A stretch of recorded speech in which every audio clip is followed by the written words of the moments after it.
Hello friends, welcome to my YouTube channel. दोस्तों, video के अंदर मैं आपके लिए लाया हूँ जनरल साइंस के क्वेश्चंस। दोस्तों, जनरल साइंस में आज हम करेंगे 15 क्वेश्चंस। ओके, 15 क्वेश्चंस देखेंगे विथ एक्स्ट्रा फ्रेड के साथ देखेंगे। दोस्तों, ज़्यादा क्वेश्चंस कवर करेंगे।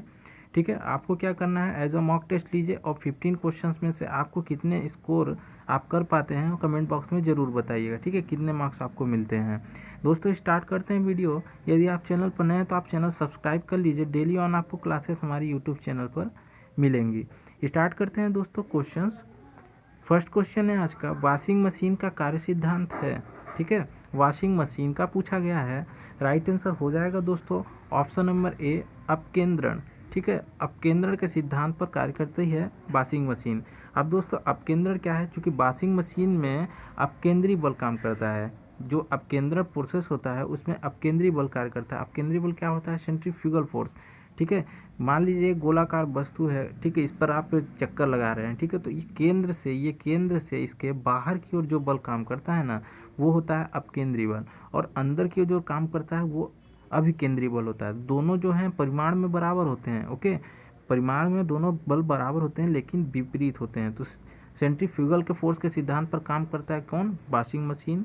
ओके, वॉशिंग मशीन के अलावा दोस्तों बात करें तो वॉशिंग मशीन के अलावा दूध से जो मक्खन निकालने की मशीन है ना, ठीक है, दूध से मक्खन निकालने की जो मशीन है वो भी किस पर वर्क करती है?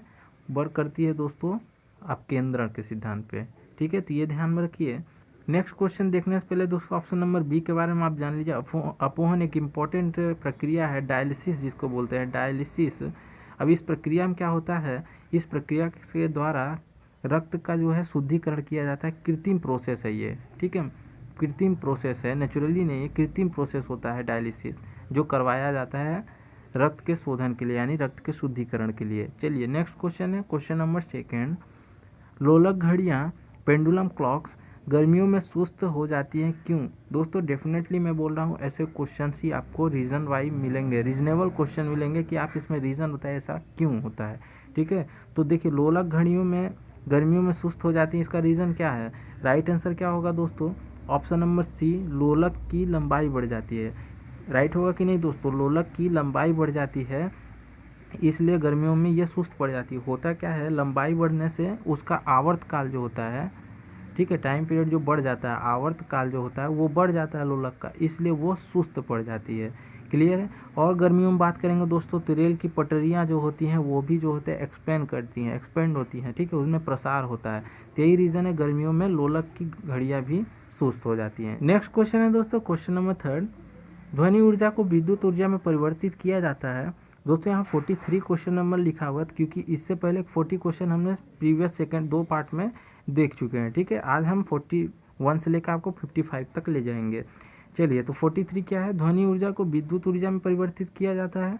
तो राइट आंसर क्या होगा दोस्तों? Option number A, microphone. ठीक है, माइक्रोफोन ये ध्वनि ऊर्जा को विद्युत ऊर्जा में कन्वर्ट करता है। क्लियर है? यहीं बात करें दोस्तों लाउड स्पीकर की, तो जस्ट इसका अपोजिट होता है। ये क्या करता है? विद्युत ऊर्जा को ध्वनि ऊर्जा में कन्वर्ट करता है। क्लियर है? तो लाउड स्पीकर माइक्रोफोन का जस्ट अपोजिट होता है। माइक्रोफोन ध्वनि ऊर्जा को विद्युत ऊर्जा में और विद्युत ऊर्जा को ध्वनि ऊर्जा में बदलता है आपका लाउड स्पीकर। क्लियर है?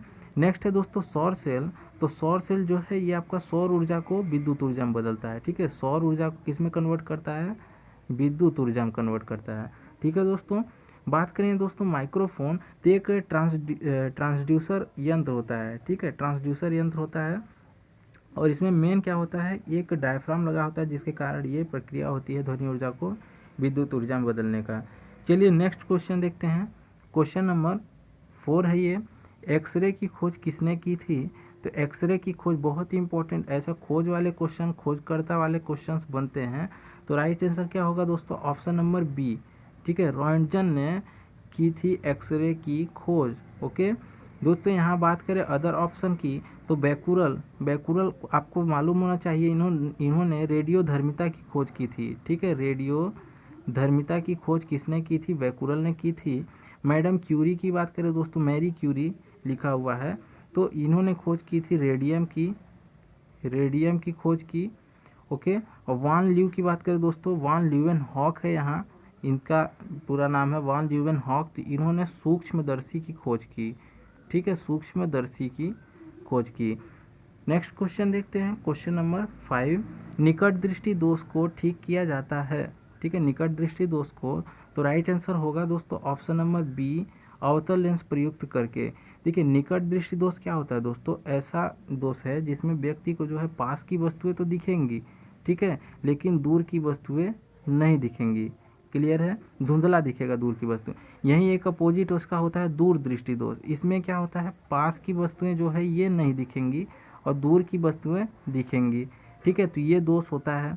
ओके दोस्तों, निकट दृष्टि के दोष के लिए हम कौन सा लेंस यूज करते हैं, अवतल लेंस प्रयोग कर देते हैं जिस व्यक्ति को होगा उसके चश्मे में। लेकिन यदि दूर दृष्टि दोष हो जाए तो उत्तल लेंस प्रयोग करते हैं जिस व्यक्ति को ये दोष हो जाए। ठीक है, तो ये दोनों जस्ट अपोजिट हैं और यहाँ से क्वेश्चंस बनते हैं और दोनों के द्वारा पूछा जाता है। जैसे मायोपिया और एक का नाम, इसका नाम क्या है मायोपिया, और जो दूर दृष्टि दोष था उसका हाइपर मायोपिया। ठीक है, तो ये नाम भी ध्यान में रखिए। तो इन दोनों के द्वारा कौन सी अंग प्रभावित होता है मानव का, तो आँख प्रभावित होता है। ठीक है, नेक्स्ट क्वेश्चन है दोस्तों क्वेश्चन नंबर 6, जल में वायु का बुलबुला किसकी भांति व्यवहार करता है। तो राइट आंसर हो जाएगा दोस्तों ऑप्शन नंबर डी, अवतल लेंस की भांति व्यवहार करता है जल में वायु का बुलबुला। ठीक है, जनरली जो आपने देखा होगा वायु का बुलबुला जल में, ठीक है, पानी में, तो गोलाकार होता है। संरचना में कैसा होता है, गोलाकार स्फेरिकल होता है और उसके अंदर क्या होता है, अंदर होती है वायु। ठीक है, और आपका बाहर तो जल होता है। ठीक है, तो इसमें क्या होता है, जल और वायु का जो बाहर होता है जल और वायु का अपवर्तनांक होता है, उसमें भिन्नता होती है, जिसके कारण जब प्रकाश जल में वायु के बुलबुले में प्रवेश करता है तो यह दूर हट जाता है विलंब से और अविलंब की ओर मुड़ जाता है। इसीलिए अवतल लेंस की भांति यह व्यवहार करता है, अवतल लेंस। तो आपको केवल ये कहानी मत ध्यान रखिए, अवतल लेंस की भांति व्यवहार करता है जल में वायु का बुलबुला, ये आपको इंपॉर्टेंट पॉइंट है, ध्यान में रखिए। चलिए नेक्स्ट क्वेश्चन है क्वेश्चन नंबर 7, विद्युत आवेश का एसआई मात्रक क्या है। तो विद्युत आवेश का एसआई मात्रक दोस्तों ऑप्शन नंबर बी राइट होगा, कूलाम। कूलाम है विद्युत आवेश का एसआई मात्रक। विद्युत आवेश क्या होता है दोस्तों, इलेक्ट्रिक चार्ज के प्रवाह को विद्युत धारा कहते हैं। ठीक है, विद्युत धारा कहा जाता है किसको, विद्युत आवेश के प्रवाह के दर को। तो विद्युत धारा का मात्रक क्या हो जाएगा फिर, एम्पियर। ठीक है, करंट का मात्रक क्या है, एम्पियर, लेकिन आवेश का मात्रक क्या है, चार्ज का, कूलाम। ओके, यहाँ बात करें केल्विन की दोस्तों, तो ये किसका मात्रक है, ताप, टेम्परेचर का मात्रक है केल्विन। चलिए नेक्स्ट क्वेश्चन है क्वेश्चन नंबर 8, ध्वनि तरंगे किसके कारण प्रतिध्वनि उत्पन्न करती हैं। तो राइट आंसर हो जाएगा दोस्तों ऑप्शन नंबर सी, परावर्तन। ओके, परावर्तन के कारण ध्वनि तरंगे प्रतिध्वनि उत्पन्न करती हैं। जब ध्वनि तरंगे क्या होता है, अपने मार्ग में स्थित हैं कि चलती हैं और कोई बाधा आ जाए, ऑब्स्टेकल्स आ जाए सामने, तो उससे टकराती हैं और टकरा के परावर्तित हो जाती हैं। ठीक है, फिर वापस लौटती हैं, तो प्रतिध्वनि उत्पन्न होती है। ठीक है, ध्वनि तरंगों के किसी वस्तु के टकरा कर जो प्रतिध्वनि उत्पन्न होगी, जो हमें सुनाई देगी, कुछ समय बाद सुनाई देती है परावर्तन के बाद। ठीक है, प्रतिध्वनि कभी भी सुनेंगे, ध्वनि तरंगी आई, किसी सतह से टकराई, फिर वापस जो आएगी हमें सुनाई देगी, तो थोड़ी टाइम इंटरवल के बाद सुनाई देगी, थोड़ी टाइम इंटरवल के बाद सुनाई देती है। तो एक पॉइंट ये ध्यान में रखिए, और किसके कारण होता है, परावर्तन के कारण प्रतिध्वनि उत्पन्न होती है। नेक्स्ट है क्वेश्चन नंबर 9, किसी ध्वनि स्रोत की आवृत्ति में होने वाले उतार चढ़ाव को क्या कहते हैं।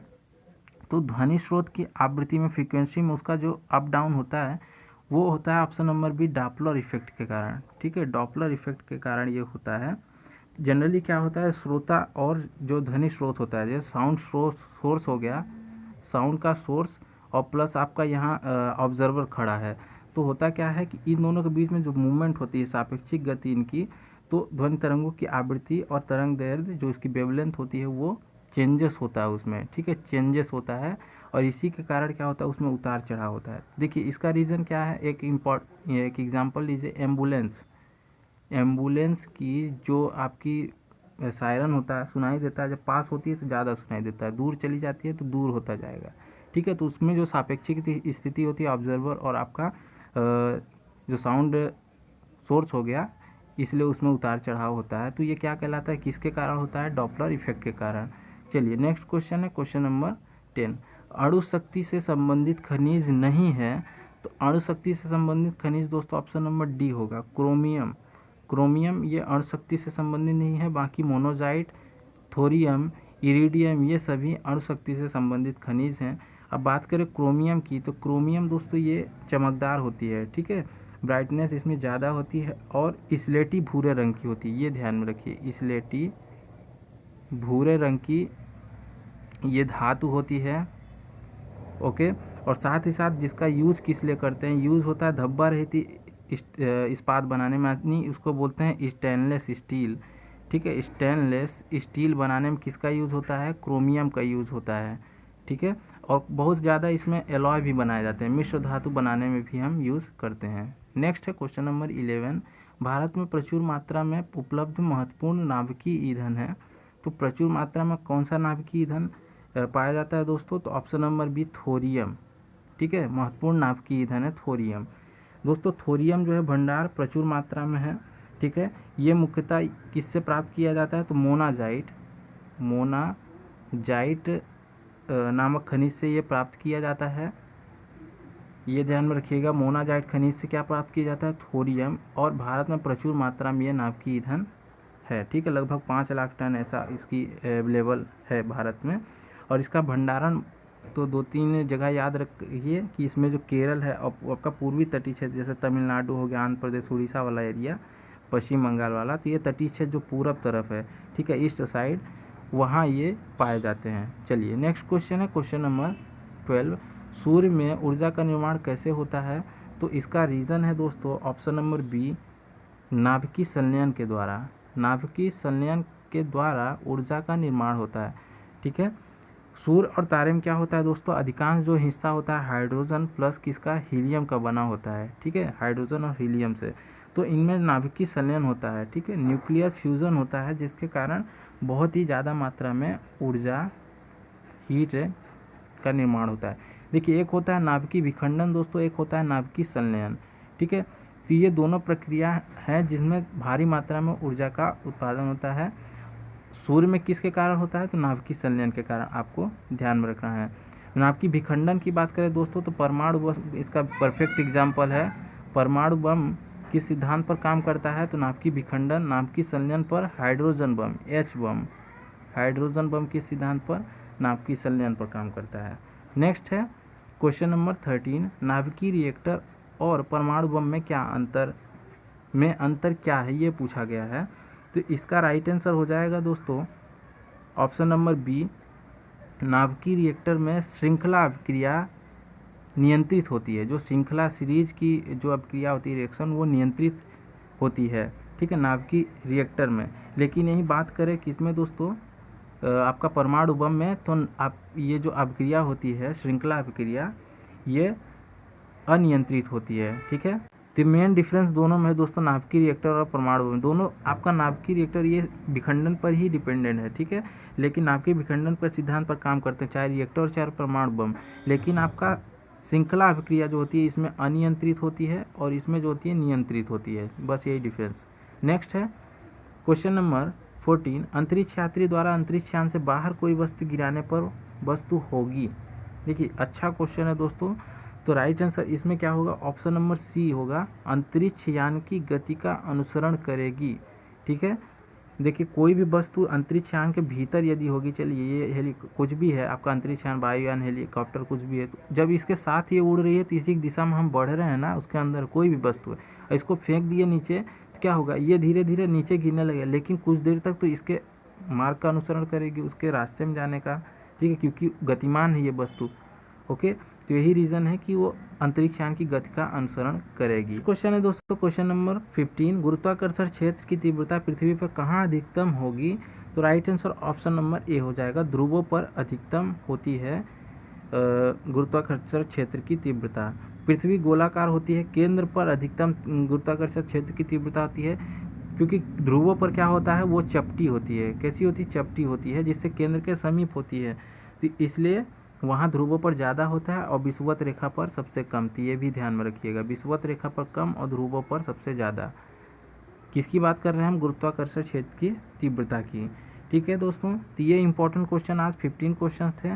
कैसा लगा कमेंट बॉक्स में बताइए, प्लस आपको कितना स्कोर हुआ इस वीडियो के अंदर मेंशन जरूर कीजिए कमेंट बॉक्स में, ठीक है। डेली ऑन क्लासेस आपको जीके जीएस दोस्तों इंग्लिश की क्लासेस प्लस मैथ की क्लासेस मिल रही हैं। चैनल सब्सक्राइब करके रखें।